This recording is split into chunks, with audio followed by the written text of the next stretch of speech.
Doctora Busquets. Hola, buenas noches. Soy la doctora Busquets, vicepresidenta de la SEM. Bienvenidos al segundo ciclo de webinars de la sociedad. Y en nombre de la sociedad y de mí misma, quería agradecer al doctor Gastón Stulitel de Rosario, Argentina, que haya aceptado dar esta charla en nuestros webinars. También agradecer a los asistentes que os hayáis conectado y a Cuña y Fonbuena por su soporte. Y por desgracia, esta noche tengo que dar una triste noticia. Ha fallecido el doctor Ramón Viladot, un excelente profesional, una excelente persona, un referente para todos nosotros. Descanse en paz. Adelante. Yo quería daros un par de detalles técnicos para los asistentes. Si tenéis preguntas para que se le pasen al ponente, tenéis que escribirlas en el apartado de preguntas que hay en el panel de control que tenéis a la derecha de la pantalla. En cambio, si lo que tenéis son problemas técnicos de la índole pues, que no escucháis bien, no veis bien, etcétera, entonces tenéis que hacerlo en el apartado que pone chat. ¿Vale? Entonces, pues nada, muchas gracias a todos, como ya ha comentado la doctora Busquets, a todos los buenas noches y buenas tardes, según el uso horario, y yo doy paso ya a la doctora Elvira Iglesias. La doctora Elvira Iglesias es traumatóloga, especialista en pie-tobillo, que trabaja en ASP Coslada y bueno, tenemos el placer hoy de contar con ella como moderadora de este webinar. Pues adelante, Elvira. Hola, buenas tardes y buenas noches a todos. Muchas gracias a la Sociedad Española por contar conmigo y simplemente lo que voy a hacer es yo presentar a nuestro ponente, el doctor Gastón Stulitel, y un poco para los que lo conocéis, pues hacer un poco de resumen de su estupendo currículum. Él es jefe de la unidad de pie y tobillo en el Hospital de Rosario, es vicepresidente de la Sociedad Argentina de Medicina y Cirugía de Pie y Tobillo, es exsecretario científico de la Asociación Argentina de Ortopedia y Traumatología, la AOT, es expresidente de la Asociación Rosarina de Ortopedia y Traumatología, la AROT, es miembro consultor en Ortopedia y Traumatología, es miembro internacional de la American Orthopedic Foot and Ankle Society, de la OFAS, tiene más de 30 publicaciones internacionales y es editor del Clinical Orthopedics and Related Research y Foot and Ankle Clinics of North America. Como veis, tiene un currículum especial y además tiene una publicación bastante nueva sobre justo el tema del que vamos a hablar ahora, que es la conducta actual de la inestabilidad medial de tobillo, que creo que es una patología que la que no se hablamos muchas veces de esta, yo creo que va a ser bastante novedoso. Bueno, pues como cuando quieras, Gastón, empezamos ya directamente con tu charla. Perfecto, buenas noches. Díganme si se ve la pantalla de forma correcta. ¿Estamos bien? Sí, sí.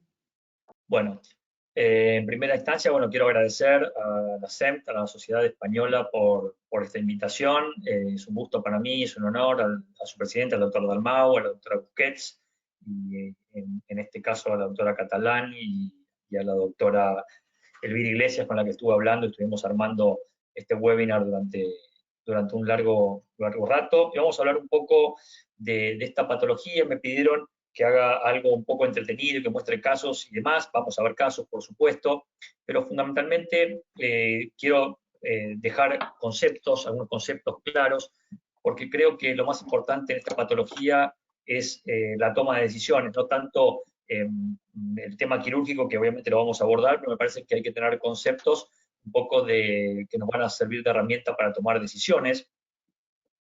Y bueno, este es un tema que es un tema muy convocante porque, como todos ustedes saben, los esguinces de tobillo son lesiones sumamente frecuentes, son las lesiones más frecuentes en la traumatología en general, pero cuando hablamos de esguinces de tobillo, hablamos de esguinces, es prácticamente sinónimo de esguinces laterales, cuando uno piensa en un esguince o una torcedura de tobillo, y muy pocos, o al menos es lo que dice la literatura, que muy pocos de ellos son mediales.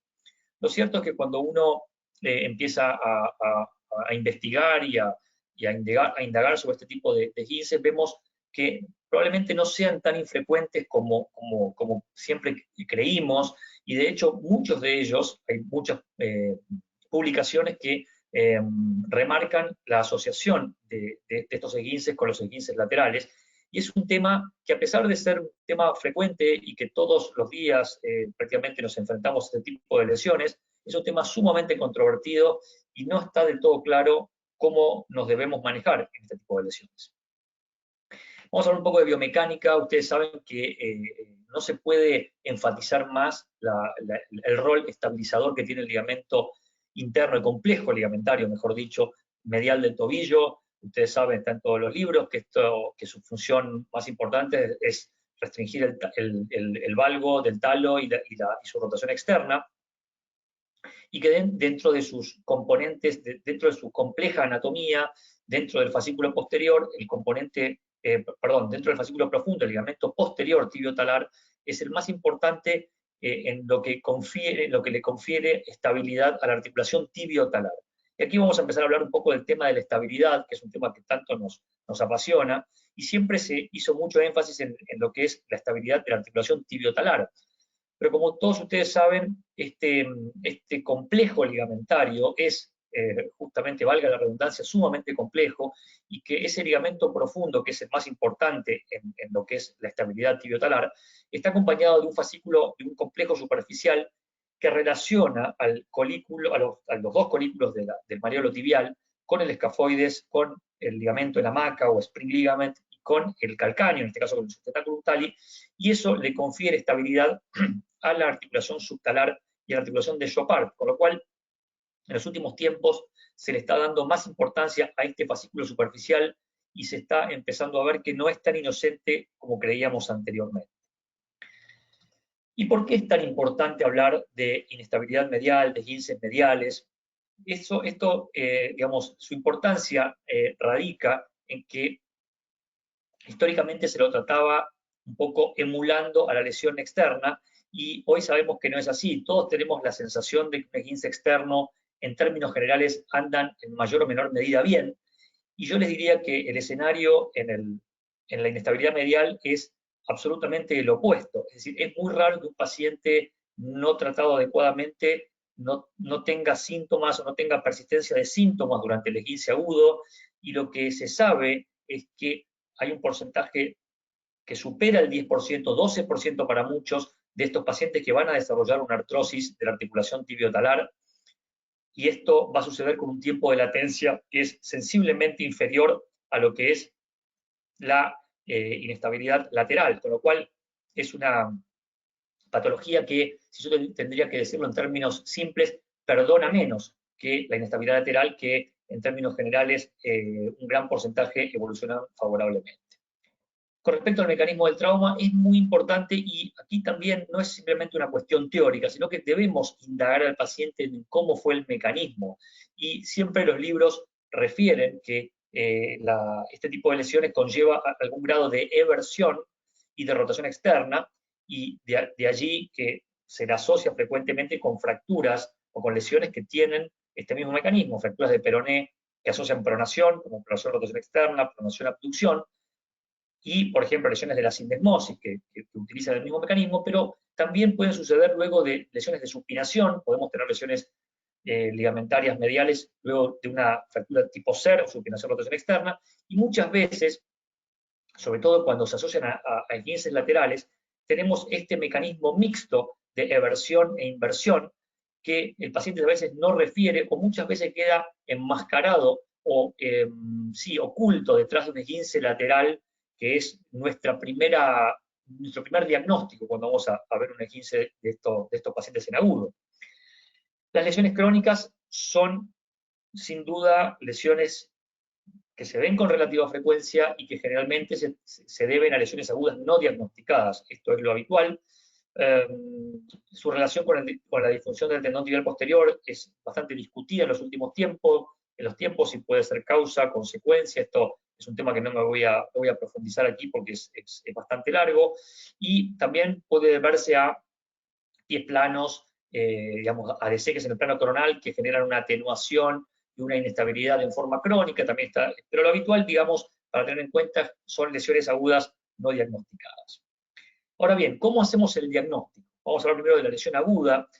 La primera pregunta es, ¿podemos confiar en la clínica? Cuando un paciente tiene dolor en la gotera interna o pre-malleolar y hematoma, ¿podemos aseverar que el paciente tiene una inestabilidad medial del tobillo? La respuesta es no. Sí, podemos aseverar que hay una lesión. Muchas veces, ustedes saben que el tobillo tiene un spot medial, es decir, un punto. Ustedes van a revisar pacientes con esguinces externos que tienen dolor medial y no tienen lesiones, porque esto es un punto sinovítico de la articulación y no significa que haya una lesión del lado interno.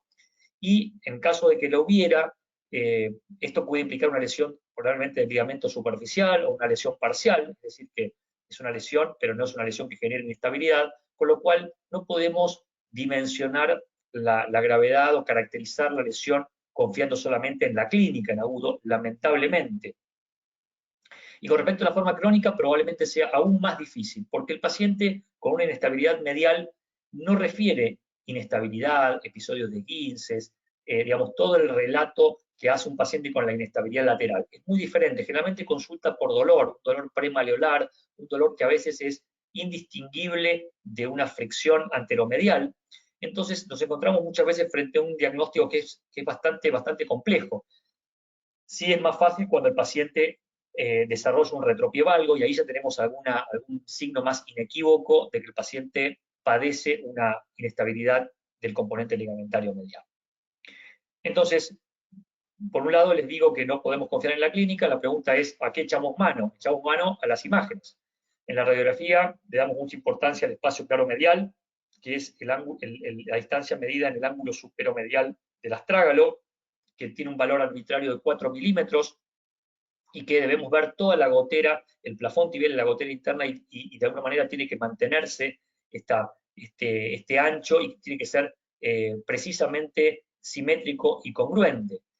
Lo que sucedía es que muchas veces había lesiones que ocultaban esta inestabilidad del lado interno, y hace muchos años se empezó, y todavía en muchos lugares se utilizan, se empezaron a realizar maniobras de estrés, y luego estrés gravitacionales, digamos, proponiendo que eran bastante reproducibles. Lo cierto es que son maniobras que no son fáciles de hacer, no son tan reproducibles, muchas veces los pacientes tienen dolor, y en la actualidad nosotros le damos muchísima más importancia a las radiografías con carga. Este es un paper de Nicolás Gogulias que realmente tiene 3, 4 años, 5 años, y para los que no lo han leído se los recomiendo, y habla de cómo evaluar la estabilidad de una fractura de tobillo, es decir, básicamente teniendo en cuenta el componente ligamentario medial, y de ahí se desprende lo que son fracturas estables y inestables, y de alguna manera lo que son fracturas quirúrgicas y no quirúrgicas.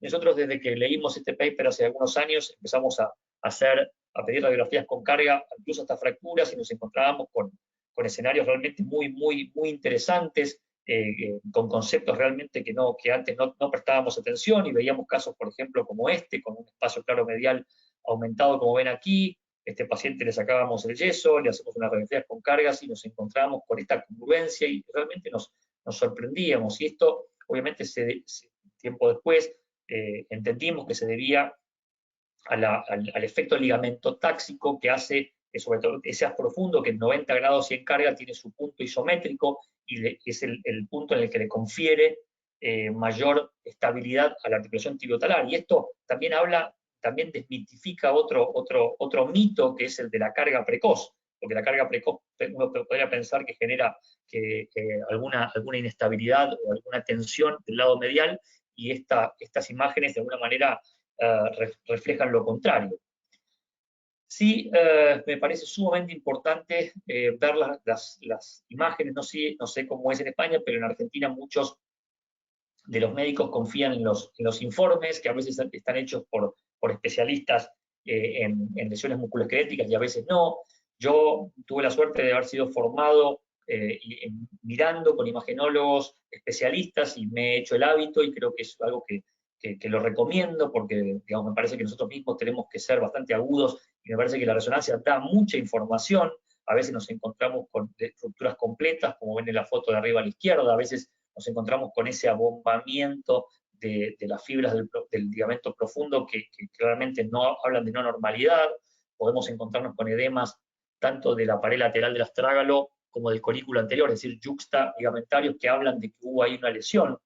A veces podemos encontrarnos con esta imagen de abajo a la izquierda, que es cuando se levanta ese fascículo que se continúa con el periósteo del ligamento superficial, y esta misma imagen en el corte axial, que es como se decola del malleolo interno. Esas son imágenes altamente sugestivas de lesión del ligamento interno en agudo. Es decir, que lo que yo les sugiero que mantengan un poco en sus retinas es esta imagen normal de la izquierda, ese patrón estriado, esa disposición del ligamento tibio talar posterior profundo, y esta imagen patológica, es decir, cuando uno pierde esa estriación y ese patrón, debemos sospechar que el paciente ha tenido una lesión, al menos parcial, del ligamento interno.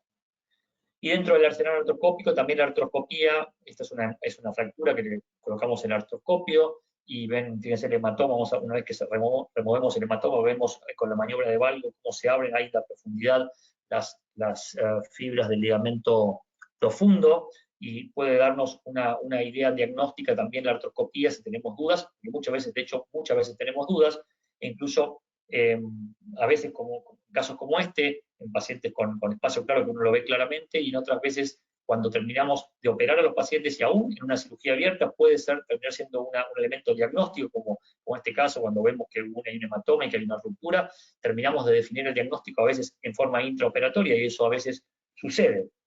La artroscopia en la lesión crónica también es importante. Nos encontramos con esa imagen que yo mostré en la resonancia, que es este espacio que queda entre el fascículo superficial y la parte externa del maleo. Este espacio no debería existir, y eso tiene que ver con la desinserción de las fibras, sobre todo del fascículo tibio escafoideo, el fascículo superficial, que nos permite y nos arroja una imagen de estas características, y también nos permite ver casos de tejido cicatrizal y de fricción anterior, que muchas veces puede confundirse o muchas veces puede coexistir con inestabilidad medial crónica.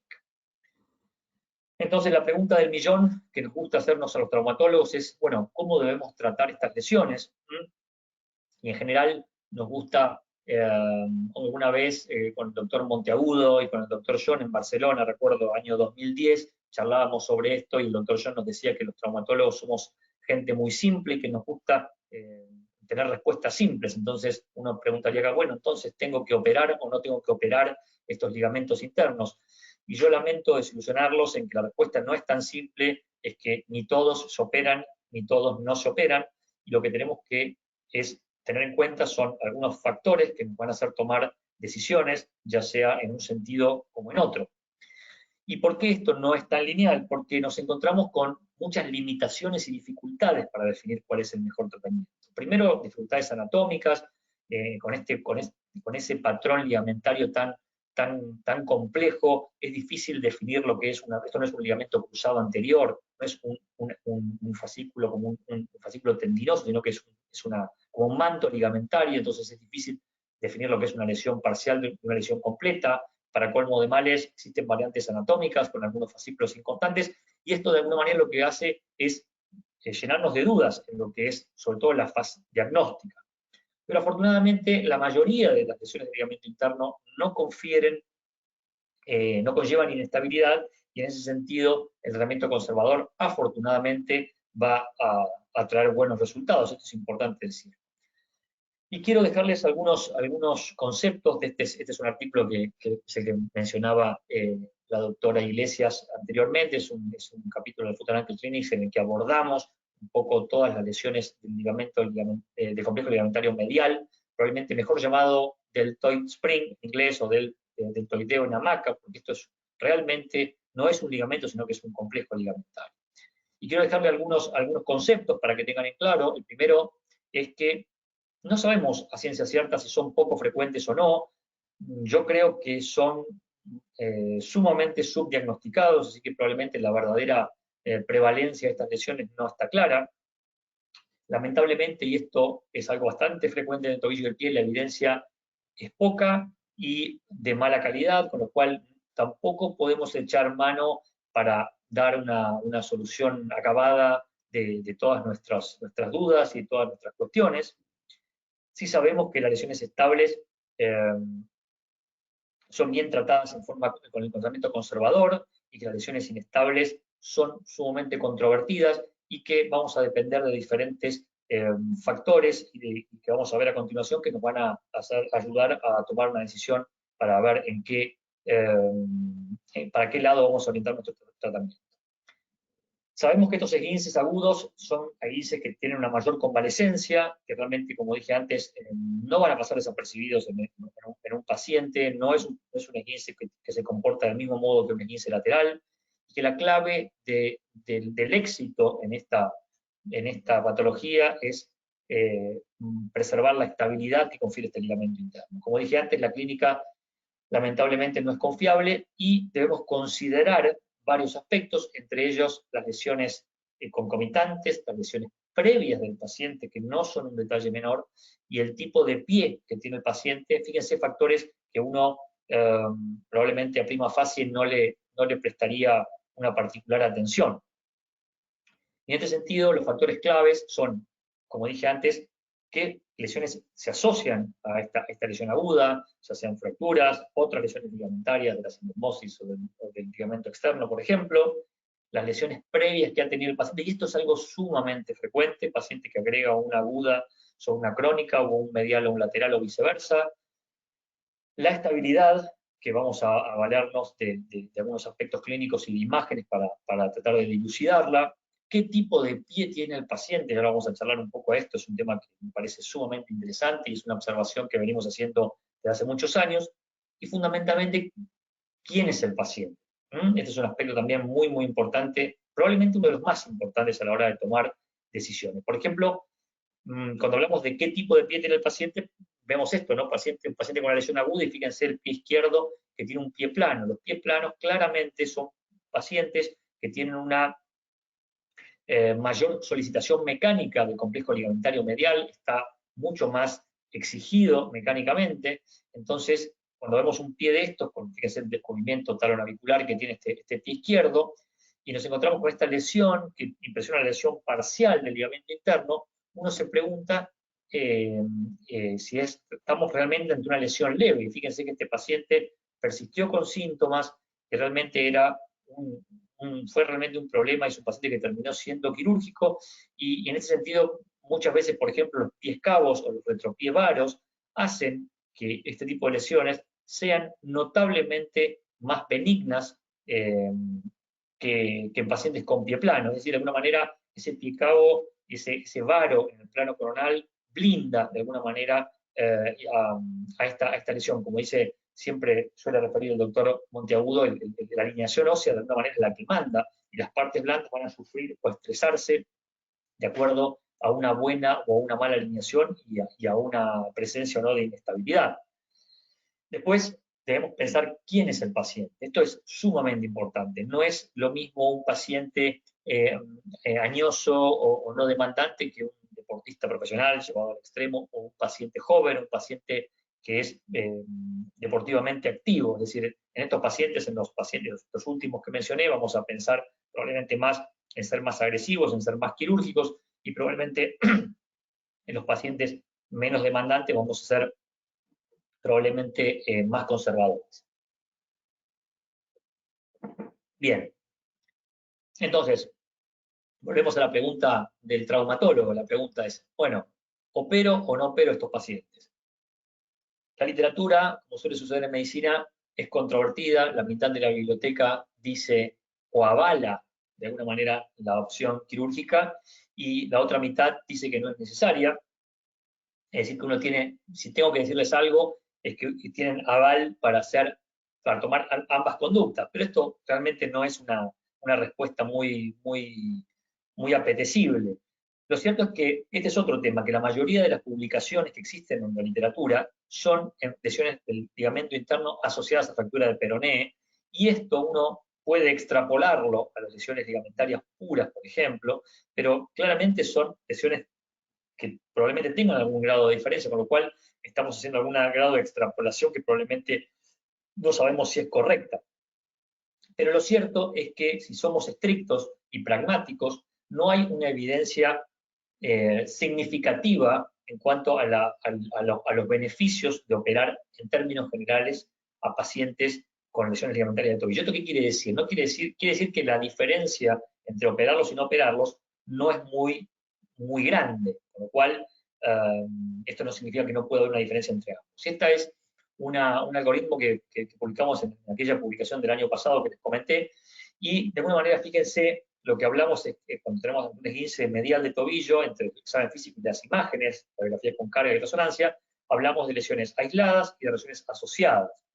De alguna manera el patrón que siguen es el mismo. Lesiones aisladas, cuando son estables pueden ser tratadas de forma conservadora, cuando son inestables vamos a hablar de pacientes menos activos, en el que podemos considerar el tratamiento conservador, y en pacientes más activos que somos quirúrgicos. Y lo mismo sucede con las lesiones asociadas. En general, las lesiones asociadas se tratan siempre, es decir, un peroné, digamos, la lesión asociada la vamos a tratar, y ahí vamos a hablar entre una lesión estable, en el que la lesión ligamentaria va a ser tratada conservadora, es decir, más allá de que el paciente puede haber sido operado, es decir, no vamos a repararlo, en pacientes con inestabilidad, es decir, cuando tenemos afectadas las dos columnas del tobillo, la medial y la lateral, vamos a ser quirúrgicos. Es decir, que vamos a tomar decisiones de acuerdo a los tipos de lesiones, a las lesiones asociadas y a quién es el paciente. Y es interesante hablar un poco de esto porque históricamente, a lo mejor escucha a alguien que tiene mayor edad y recuerda en su formación, o muchos años atrás, históricamente se reparaban la mayoría de las lesiones ligamentarias, hasta que en los años 90 empezaron a aparecer publicaciones que referían que no había beneficio en operar estos pacientes. Entonces, se optaba por el tratamiento conservador y había buena literatura para esto. Y empezaron a ver, como dije antes, alguna literatura a nivel 4, probablemente no del todo categórica, y después empezaron a aparecer trabajos de mayor calidad metodológica que hablaban de los beneficios de operar a estos pacientes. Lo cierto es que este péndulo entre operar y no operar probablemente es el que defina el criterio más adecuado, que probablemente sería, como dije antes, operar a algunos pacientes sí y a otros no. Quiero hablar algunas palabras de lo que es el tratamiento conservador. El tratamiento conservador no significa simplemente no operar al paciente. Por supuesto que estamos hablando del tratamiento conservador en lesiones severas, quiero decir en qué consiste.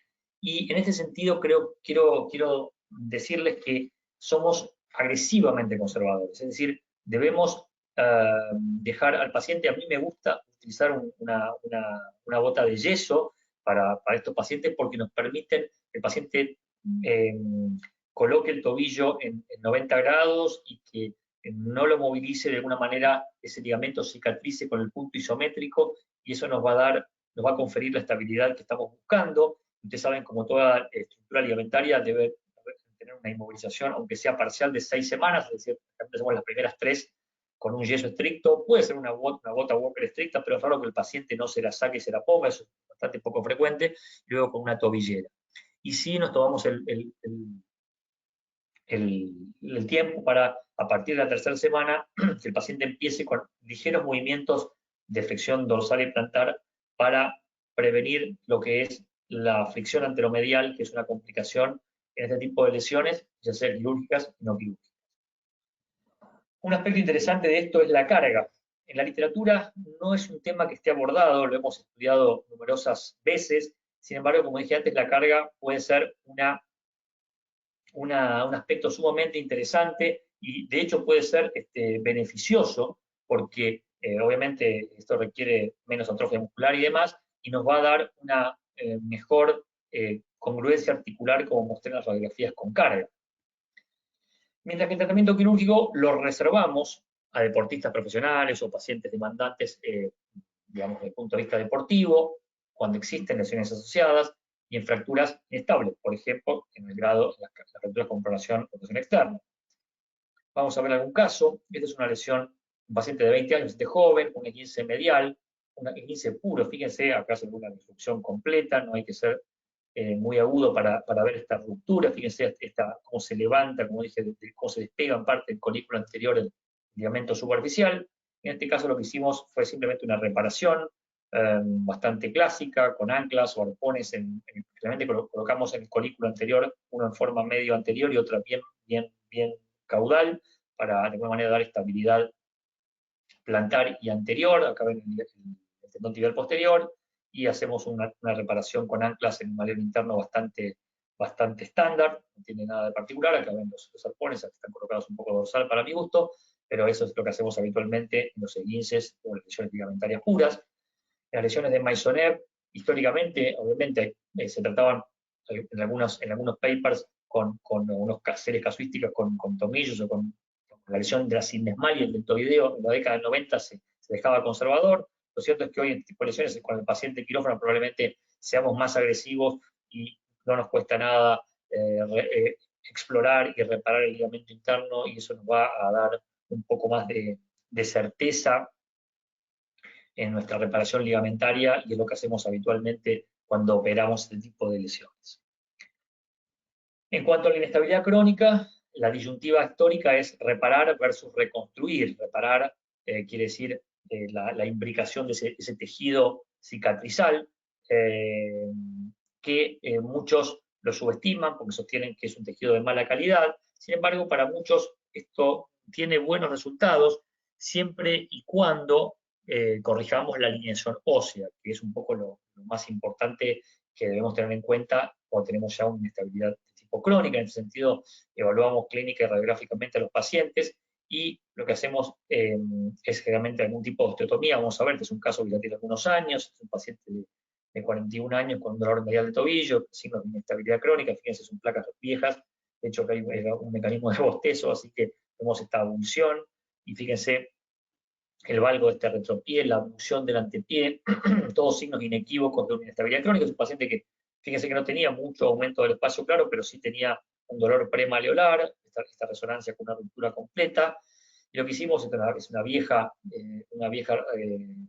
cirugía, una osteotomía medializadora de calcáneo, y en esa época hacíamos una reparación, fíjense, con un ligamento de la rodilla hamstring, hacíamos una perforación en la tibia, otra en el astrágalo y en el calcáneo, y remedando 2 haces, fijándola, como ven aquí, con biotenodesis. Ahora, la pregunta del millón es, ¿qué tiene de anatómica esta reconstrucción? Probablemente poco y nada. Lo que hace es dar una cierta estabilidad en el plano coronal, pero dista mucho de ser una reconstrucción anatómica de un complejo ligamentario como el deltoideo, con lo cual, más allá de que tuvimos esta evolución posoperatoria, en la cual, fíjense, la alineación realmente mejoró notablemente. Tal vez muchos me dirán, este paciente mejoró por la osteotomía, puede ser, es una opción, pero lo cierto es que hacemos en algunos pacientes ambas cosas, un poco como reaseguro, ¿no? Porque haya evidencia en pos de tomar ese tipo de determinaciones. Este es otro paciente de 32 años, que también se ve una ruptura completa, y esto es un poco lo que hacemos hoy en día. Hacemos reparación y hacemos una aumentación con ligamentos sintéticos. Esto es un fiber tape que se fija con estos tornillitos que para anclarlos en los huesos. Lo que hacemos aquí es la reparación, la imbricación del tejido medial, y aquí suplementados en forma superficial con este fiber tape o internal brace, el dispositivo, la configuración que utilicemos. Y esto, francamente, para nosotros se erigió en un implante realmente de elección, porque nos confiere una estabilidad del lado interno, sobre todo para el lado interno, mucho más importante, y sabemos que los injertos a veces se atenúan o se elongan, y bueno, en ese sentido es nuestra indicación habitual en este tipo de pacientes, sobre todo en pacientes crónicos. Y existe en la literatura también buena evidencia de este tipo de implantes, a pesar de que no hace tanto que se utilizan, existen algunas controversias, pero bueno, es un poco lo que estamos utilizando. Voy a tomar un poco de agua. Vamos a hablar un poco de algunos casos. Fíjense este caso, un paciente de 61 años con un aumento del espacio cloromedial, y esta imagen que vemos aquí, una abulsión, y si bien tengo mis dudas si no era alguna cuestión crónica, fíjense, tiene bordes bastante escleróticos. Lo cierto es que esto, claramente, con esta lesión interpuesta no puede quedar así. En este caso, operamos el paciente, abordaje medial, en la vena safena, y fíjense el espacio, el aumento entre este espacio, el aumento del espacio claro, que realmente cuando uno abre y ve y de alguna manera lucha por restituir ese espacio claro, sabe que difícilmente uno toma una decisión de más, hacer el tipo de procedimientos abiertos. Este es el fragmento que sacamos, y en este caso tiene una lesión también del ligamento de la sindesmosis. Aquí colocamos un clamp para reducir, es muy importante esto, colocamos las anclas, como dije antes en el currículo anterior, pero sin suturarlas. Y una vez que con el clamp reducido y bajo visión radioscópica, colocamos en este caso una sutura tipo endobottom, como ven aquí, con la clavija, y aquí vemos ya el clamp reducido con la radiografía y la restitución del espacio claro medial. Este es otro caso, un paciente de 21 años, como ven aquí, que ven aquí con una fractura de peroné, con un espacio claro bastante conservado, y esta fractura de peroné un poco diastazada, y hacemos una radiografía con carga y vemos que el espacio claro se mantiene estable, por lo cual nos hace un poco de ruido este tipo esta diastasis del peroné, y por eso pedimos una resonancia y vemos aquí que el ligamento interno estaba sano, con lo cual nos encontramos con una lesión estable, y por supuesto que tratamos esta lesión en forma conservadora a la lesión ligamentaria, es decir, síntesis del peroné y no suturamos el ligamento interno, con lo cual nos encontramos ante una lesión medial. Pero sabemos que estas lesiones no son siempre tan benignas. Esta es una fractura de peroné, probablemente una WRB, para una pequeña conminución, y aquí también optamos por la misma conducta anterior, es decir, de forma conservadora, no suturar el ligamento interno, y fíjense ese aumento del espacio claro, y probablemente subestimamos una lesión ligamentaria y la tratamos en forma conservadora, y aquí nos encontramos con un pie plano adquirido, y esto fue un problema para este paciente. Ahora bien, cuando hablamos de ligamento de espacio claro medial, ¿es sinónimo del ligamento deltoideo? La respuesta es no. Este es un paciente con una fractura del tobillo que fue operado en otra institución, tiene un maleolo posterior, como ven ahí. Fue tratado solamente con un tornillo en el peroné, y si bien el peroné estaba adecuadamente reducido, fíjense que el espacio claro medial no lo estaba, y este paciente vino a nuestras manos, tuvimos que reintervenirnos a este paciente, y fíjense aquí, lo que hicimos fue resecar el tejido cicatrizal que estaba interpuesto, pero fundamentalmente tenía una sindesmosis que estaba incongruente, y hasta que no redujimos esta sindesmosis, ese espacio claro no terminó de restituirse. Es decir, que un poco el espacio claro medial tiene que ver con un juego entre las lesiones ligamentarias y las lesiones de la sindesmosis que muchas veces se manifiestan en forma conjunta. Otra de las situaciones es pacientes con inestabilidad lateral, en este caso probablemente previa, fíjense este ligamento peroneo astragalido anterior cicatrizado en forma hipertrófica, esta lesión aguda del lado interno. Estos son pacientes que van a tener inexorablemente un mal resultado, y en este caso estos pacientes, por ejemplo, en este caso es un paciente de 51 años, exfutbolista, en este caso con una inestabilidad aguda y una medial crónica con algún grado de artrosis, un típico tobillo de futbolista con una artrosis en que asociamos a una inestabilidad, y vemos aquí en el cual obviamente decidimos reparar el ligamento externo y reparar el ligamento interno con anclas en los dos lugares, y por supuesto que en un paciente ya, para colmo de males, con una inestabilidad y una artrosis aún asintomática hasta ese momento, definimos hacer una reparación quirúrgica para conferirle una estabilidad más predecible a este tipo de pacientes. También hay buena evidencia de esto, como ven aquí, no me voy a detener en esto en este momento. Y vamos a hablar de algunos casos de fracturas. Fíjense estas dos fracturas, ¿qué se diferencia de estas dos fracturas? Bueno, no tengo panelistas para que me respondan, pero ustedes me dirán, bueno, la de la derecha tiene una lesión ligamentaria medial y la de la izquierda no. Es una buena respuesta. Y yo le pregunto, ¿en qué se diferencian estas dos fracturas? Y muchos me responderán lo mismo. Lo cierto es que es la misma radiografía sin carga y con carga. Y esto de alguna manera nos va a dar la pauta y la posibilidad de tratar esta lesión, sobre todo las lesiones con indemnidad del ligamento interno, en forma conservadora. Entonces la pregunta es, ¿la operarían sí o no?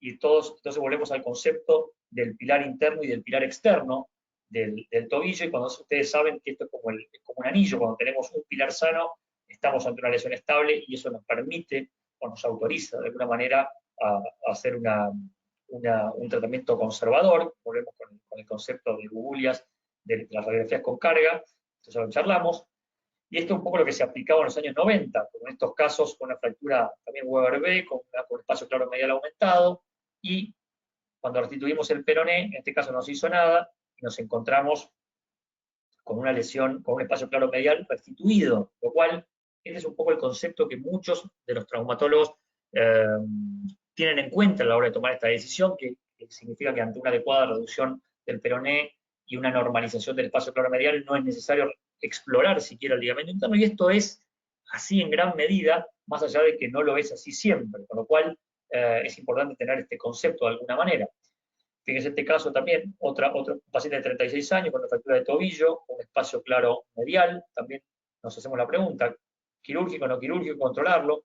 Decidimos controlarlo al paciente y vino la semana con este aumento del espacio claro medial, y este era otro viejo concepto, ¿no? Algunos decían, estas fracturas muchas veces se desplazan dentro del yeso. Ese concepto probablemente sea equivocado. Ese tipo de pacientes son pacientes que tienen una lesión del ligamento interno probablemente no diagnosticada. Fíjense el espacio claro, a este paciente le pedimos una resonancia y claramente tiene una lesión del ligamento interno, y tuvimos que no solamente sintetizar el peroné, sino también anclar, abrir, explorar y reparar el ligamento interno, como ven en las radiografías. Y por último, un caso que vimos hace poco tiempo, un caso realmente poco frecuente, es un paciente de 42 años que viene con esta fractura. Fíjense que vemos acá esta lesión, impresiona un talar Vic, y esto impresiona un signo de la C, que son signos sugestivos de una coalición astragalo-calcánea, en este caso. Y al ver esta imagen, lo que hicimos fue pedir, obviamente, una resonancia magnética para evaluar la indemnidad o no de la lesión ligamentaria y corroborar la presencia de la coalición. Y aquí ven, fíjense la coalición astragalo-calcánea, probablemente en la mitad de la faceta posterior, y una lesión ligamentaria. Y esta, obviamente, es una situación atípica, y por una cuestión probablemente empírica decidimos operarlo, porque probablemente pensamos que ese ligamento interno iba a ser solicitado probablemente mecánicamente más que un paciente con una articulación subtalar normal. Y eso fue lo que hicimos. Hicimos una síntesis del peroné, un tornillo transindesmal probablemente no del todo bien colocado, y anclamos el ligamento interno y nos fuimos a casa contentos. Sin embargo, el paciente refería que el pie lo sentía más plano. Es un paciente que lleva un par de meses de operado, y la verdad que lo estamos estudiando. Lo cierto es que nos hemos quedado con dudas del comportamiento de este ligamento interno en una situación particular como es la de una coalición tarsal. Bueno, finalmente quiero enfatizarles el rol estabilizador decisivo que tiene el ligamento deltoideo en la articulación tibiotalaria y en el complejo ligamentario del retropié. Préstenles atención, las lesiones son muy frecuentemente subdiagnosticadas, y esto es muy importante porque lesiones no diagnosticadas pueden generar secuelas importantes, y esto es importante como especialistas, que somos nosotros de tobillo y pie, no pasar por alto este tipo de lesiones. El tratamiento ideal es controvertido, lamento no poder darles una respuesta categórica. Algunos pacientes se operan y otros pacientes no se operan. Y como dijo el gran ortopedista Robert Salter en una de sus conferencias, las decisiones son más importantes que las incisiones. De alguna manera, lo que yo quiero que se lleven de esta charla es, digamos, diferentes aspectos que debemos tener en cuenta a la hora de definir qué hacer con cada paciente y elegir cuál es el mejor tratamiento para cada uno de ellos y para su lesión en particular. Bueno, muchísimas gracias. Y vamos a hablar un poco de las preguntas. Pues muchísimas gracias, Gastón. Ha sido una excelente comunicación.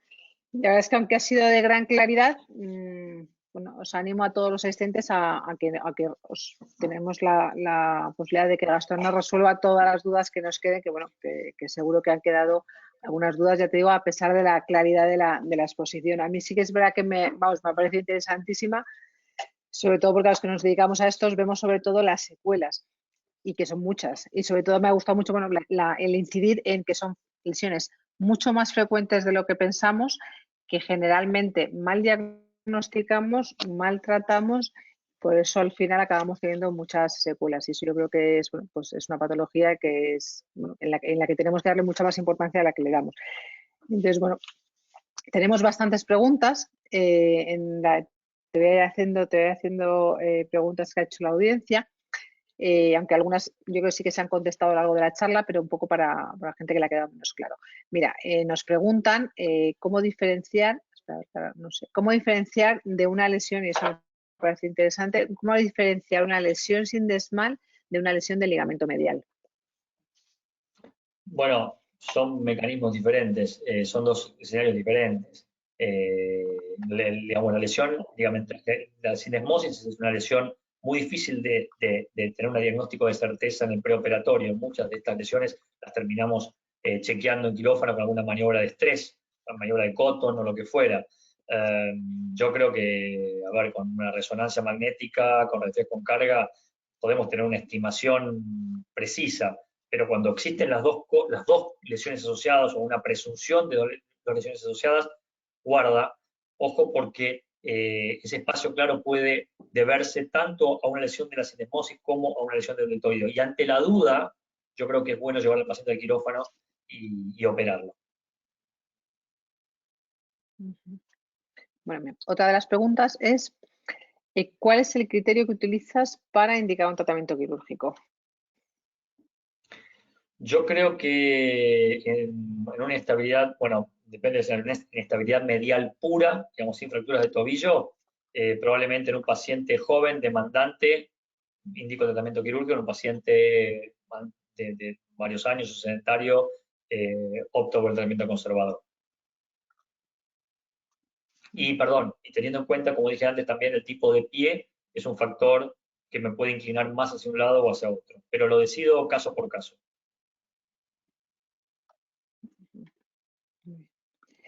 En lesiones crónicas, nos pregunta Andrés Jerez también, si utilizas injertos tendinosos para repararlos.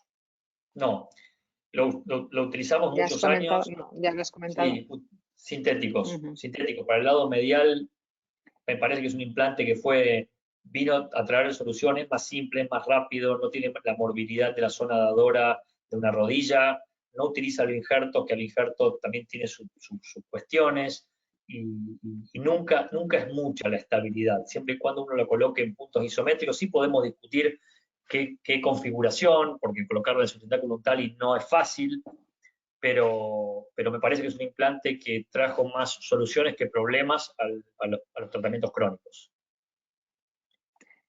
¿Y lo asocias a veces? O sea, a veces haces el sintético mezclado con el aloinjerto o con un injerto No. o no, o utilizas solo el sintético. Sí, es la imbricación del tejido con arpones más el internal brace y fundamentalmente, no quiero que se me enoje Manuel, monteagudo, la osteotomía, porque obviamente la alineación ósea manda, eso es muy importante. Mira, desde Quito, Ecuador, comenta Diego Vivar y nos pregunta si hay lesión traumática severa del deltoideo y necesitamos operar, ¿lo suturas con un ancla? Y luego, ¿dónde lo suturas y en sentido distal? ¿Cómo haces o sea, entiendo que es a dónde lo sutura en sentido distal. No, en general Pregunta. depende de la lesión. A veces las lesiones pueden avulsionarse distalmente, hay una clasificación de Hinterman según el sitio. En general es de la porción media o es una avulsión proximal. Se puede colocar un arpón también en el astrágalo, pero yo lo encuentro poco útil. Pero en algún caso puede utilizarse. En general uso anclas en el maléolo interno. ¿Y cuando es una rotura distal? Cuando es una rotura distal, en la pared medial del astrágalo, sí, desde ya. Pero no es muy frecuente.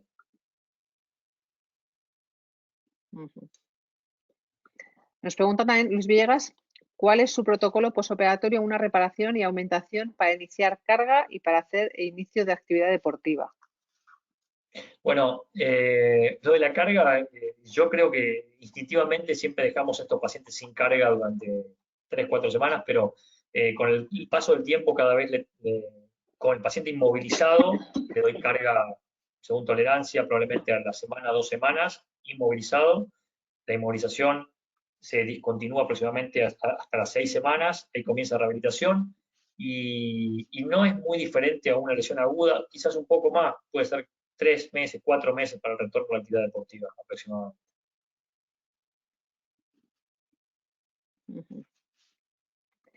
Nos preguntan bien que si no reparas el spring. Bueno, Generalmente cuando nos encontramos con alguna lesión, imagen sospechosa o algún patrón de lesión que nos haga sospechar, sí, lo reparamos. No pensando que nos va a cambiar la historia, como dije antes, me parece que en lesiones, bueno, diferentes, en el caso agudo no es lo más frecuente, pero en caso crónico, asociado a una osteotomía y a una reparación del ligamento interno, si está lesionado no dudamos en hacerlo, me parece que ayuda. También con internal brace, ¿no? Sí. Me comentan, a ver si podrías mencionar el signo de la C en la toma radiográfica y qué patología indica. ¿Se la puedo mostrar? En realidad, bueno, el signo de la C es una imagen, es una impresión en la radiografía de perfil, que es la continuación del domo astragalino con el sustentáculo tali, que es una C que en un paciente que se ve en coaliciones astragalo-calcáneas o subtalares, subastragalinas, y en un paciente normal no se ve, es un dibujo de una C bastante radioopaca y bastante clara, pero ese caso es un caso anecdótico que mostré al final, no es una cosa bastante poco frecuente. Nos hacen otra pregunta, Luis Osvaldo. Ante una lesión sindesmal reducida intraoperatoriamente y el espacio claromedial que continúa abierto, ¿debo explorar el deltoideo?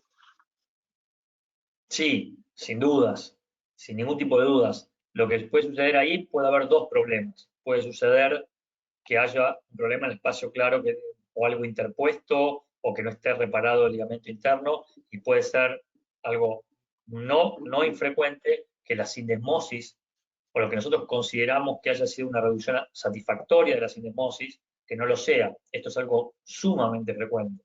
Pero cuando nos encontramos en ese escenario hay que desarmar todo, abrir medial, tener todo bajo visión directa, clamp para reducir la sindesmosis y echar un ojo a ese espacio claro, a ese espacio claro, a esa relación entre el maléolo interno y la pared medial del astrágalo que nos va a dar la certeza de que nos va a... Hola, ¿escuchás? Sí. Sí, que no te quedo sin batería en la computadora. Que nos va a dar la certeza de que está reducido. Perdón. Sí. Bien. Nada. Preguntas. Esa es una mía. ¿Y eso todo lo haces siempre con control artroscópico o lo haces directamente con cirugía abierta? Porque a mí lo que me pasa es que reducir una sindesmosis sin control artroscópico me parece bastante difícil. Me parece bastante fácil errar a la hora de hacer una reducción sin control artroscópico. No, lo hacemos bajo visión directa. No lo hacemos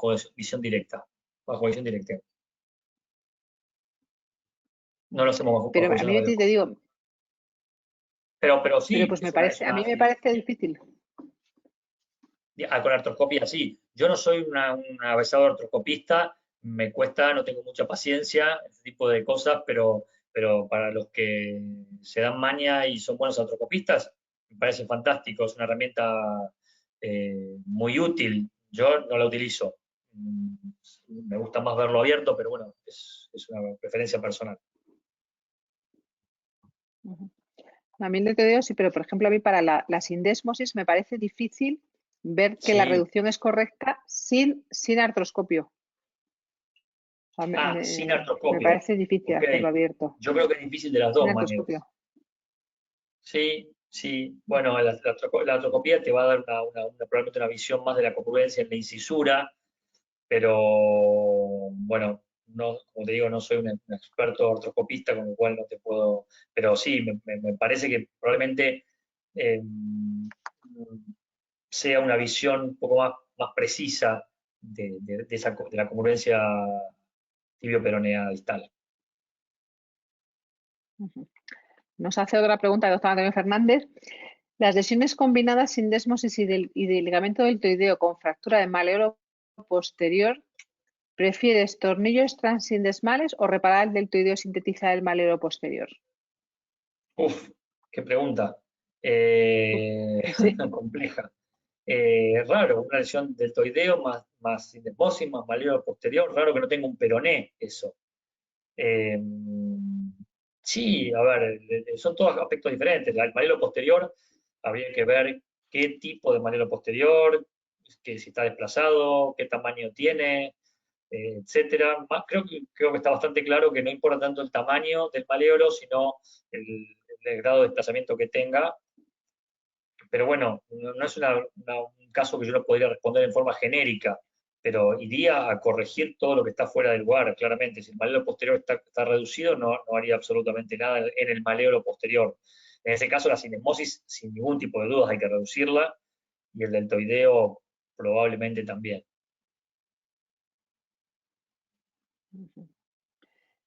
Otra pregunta del doctor Tejero. Ante la lesión del complejo deltoideo crónica en el contexto del pie plano, ¿qué osteotomía crees que viene mejor? ¿De alargamiento de columna externa o desplazamiento medial? Mira, en realidad, si hablamos depende de qué tipo de pie plano tenga el paciente. Si el paciente tiene sobre todo una deformidad expensa del plano coronal, si tiene un valgo del calcáneo, uno en general, que es lo habitual, uno hace generalmente una osteotomía medializadora tipo Kotsuyanis, una medializadora de calcáneo, y si el paciente tiene a lo mejor una abducción del antepié, ahí empieza a pensar en hacer o un alargamiento de columna externa o una combinación de ambas cosas. Y también en ese sentido, Elvira, tiene que ver también qué tipo de pie tenía el paciente previamente, porque si el paciente, por ejemplo, tiene un pie plano previo, entonces a lo mejor tenemos que ser más agresivos y a lo mejor hacer 2 osteotomías, por ejemplo. O sea, eso es complicado explicárselo al paciente, ¿verdad? Como que viene con con un esguince de tobillo. Sí, Bastante sí. complicado luego el manejo de la consulta, me parece a mí. Bueno, es la misma situación cuando tiene una fractura por estrés Sí. en el quinto y le explicas que hay que corregirle el pie cabo y el paciente viene por una fracturita en un huesito y no entiende cuál es la madre del problema. Sí. Mira, nos comentan también en las fracturas del malleolo peroneo con inestabilidad medial, ¿no sería conveniente añadir siempre el tornillo transindesmal antes de reparar el deltoideo? No, ¿por qué? No, digamos, el tornillo transindesmal es la indicación, tiene que ver con una lesión de la sindesmosis. Uno puede tener una lesión. Bueno, ese es un poco, a ver, ese es un poco de los aspectos negativos de la clasificación de Logic Hansen. Si uno sigue a Logic Hansen, uno piensa que una CER4, es una fractura peroné más lesión ligamentaria interna, tiene que tener sí o sí una lesión de la sindesmosis. Y eso no es así, porque hay muchas veces nos encontramos con pacientes con una lesión ligamentaria medial, fractura de peroné, y una sindesmosis estable o sana. Logic Hansen claramente no explica todas las fracturas de tobillo, explica una gran parte, pero me parece que no hay que colocar siempre un tornillo transindesmal. Eso estoy de acuerdo. Bueno, te felicita un montón de gente porque hay un montón de preguntas, que lo sepas. Nos pregunta Melissa, bueno, una fractura B2 con apertura del espacio claromedial en donde el paciente no puede realizar carga preoperatoria debido a dolor, etcétera. ¿Realiza alguna maniobra de estrés posterior a la síntesis del peroné o lo opera de todas formas? El peroné. Bueno, si yo no puedo dilucidar en forma preoperatoria esa estabilidad medial, la fractura está desplazada, es un paciente activo, probablemente soy quirúrgico, lo llevo al quirófano, sintetizo el peroné y después veo qué pasa con el espacio claromedial y lo decido intraoperatoriamente. Siempre hay un gris de pacientes, lo mismo con la sindesmosis, en ese gris yo creo que hay que ser más agresivo y hay que ir al quirófano y en el quirófano terminar de resolver las dudas que muchas veces existen. Totalmente de acuerdo. Un poco en esa línea, el doctor Enrique Navarrete habla, pues eso, del papel de artroscopia que gracias a ella nos permite tanto el diagnóstico como la limpieza de la gotera medial y la reparación del deltoideo, que es una herramienta de gran utilidad. Sí. Te voy a llamar Elvira. También Agustín Barbero. Yo encantada porque me encanta. O sea que es que fíjate, me parece más fácil, o sea, me parece mucho, pero mucho más fácil. O sea, más fácil hacerlo con control artroscópico que abierto. Bueno, nos pregunta también Agustín Barbero, el posoperatorio alejado de la plástica medial, entiendo. En el posoperatorio alejado de la plástica medial, algunas veces se nota inestabilidad en las maniobras clínicas y el paciente no se siente inestable. ¿A qué explicaría esto? El posoperatorio. Bueno, a ver, No estamos... en las lesiones ligamentarias de larga data también uno puede ver a veces signos de inestabilidad, no sé bien a qué se refiere, pero lo importante es la clínica del paciente. Como dije antes, el paciente con una inestabilidad medial crónica difícilmente refiere a inestabilidad, refiere más dolor, por lo cual habría que ver qué clínica tiene el paciente. Es una pregunta difícil de responder. Es que sí, porque no, yo creo que no está bien muy bien formulada, porque yo creo que se ha debido escribir un poco mal. Así. ¿Puede existir lesión de ligamento deltoideo sin dolor en el maleolomedial, pero con dolor en el medio pie? No. No, una lesión ligamentaria, aunque sea parcial, genera clínica. Sí, no, asintomática es imposible. ¿Y qué valor le das al hematoma? Sí, un montón. ¿Qué valor le das al hematoma medial? O sea, así como en la parte lateral del tobillo, siempre la existencia del hematoma en la parte lateral sí que nos indica que hay una lesión ligamentosa. O sea, sí que sería una buena, por lo menos tenerlo en cuenta. A mí lo que me parece difícil de este tema es que generalmente es un paciente que en la lesión aguda es un paciente que va a la urgencia, que lo ve una persona pues que no es especialista de tobillo, lógicamente, y ese esguince tan banal que va recorriendo, que va a otra consulta tampoco de un especialista de pie y tobillo, son lesiones que es muy fácil que pasen a crónicas. O sea, y realmente sí que es verdad que yo creo que si se formara muy bien, pues sobre todo porque es una patología tan frecuente y en la que luego vemos lesiones tan grandes, que si se formara a lo mejor, por eso digo que a lo mejor el darles a las personas que están en una puerta, darles como unas bases o unas guías de tratamientos o de derivación, pero con ciertos elementos pues de diagnóstico y de tratamiento inicial. Bueno, porque es verdad que se banaliza mucho y el tratamiento del esguince de tobillo, bueno, pues voy al fisio, me lo coloca y enseguida estoy haciendo vida normal. Entonces, o sea, ¿qué signos se le podría dar a una persona que está en urgencias? ¿A qué esguince de tobillo le tengo que inmovilizar, le tengo que dejar más tiempo quieto, le tengo que dejar sin apoyar un tiempo? Y no sé si el hematoma medial sería una de las... Yo te diría 2, 3 cosas. Cuando uno tiene hematoma medial, es un signo inequívoco que el paciente tiene una lesión ligamentaria medial, o muy probablemente, que puede ser estable o inestable y que puede ser quirúrgica o no quirúrgica. O sea, es un semáforo prendido. O sea, y después uno puede hacer radiografías con carga para ver, para mí con eso es suficiente y dejarlo al menos inmovilizado 3, 4 semanas. Yo creo que con esas pautas uno va a acertar más de lo que va a errar. Y tener claro que si uno tiene alguna duda, referirlo a un especialista rápidamente y no como un esguince de tobillo externo esperando que va a mejorar solo, porque eso no va a suceder. Y, por ejemplo, porque también la inestabilidad que produce, la inestabilidad lateral, que es un esguince lateral, esa inestabilidad rotacional que sabemos que empieza a haber, o sea, sí que acaba lesionando la parte medial. Con lo que yo creo que es verdad que el tratamiento de los esguinces es que bueno, debemos replanteárnoslo. Mira, Elvira, ese es el escenario más frecuente de todos. Me hablaban de maleros posteriores y de MOS y de cosas raras y de condiciones tarsales. La combinación del esguince rotacional, la estabilidad multidireccional, es súper frecuente. Súper frecuente. Y muchos de esos esguinces laterales que no andan bien que tienen una lesión del lado interno que nadie la diagnosticó. Yo pondría un ojo ahí. Me parece que ese es un mensaje también a transmitir, que un paciente puede tener una lesión combinada, ¿no? Que no es que tiene uno u otro. Mira, Gastón, creo que ya se nos ha hecho la hora. Perfecto, muy tarde para ustedes. que se nos ha pasado volando y vosotros no os habéis ni dado ni cuenta. También. Estaba mirando el reloj. No, ni cuenta.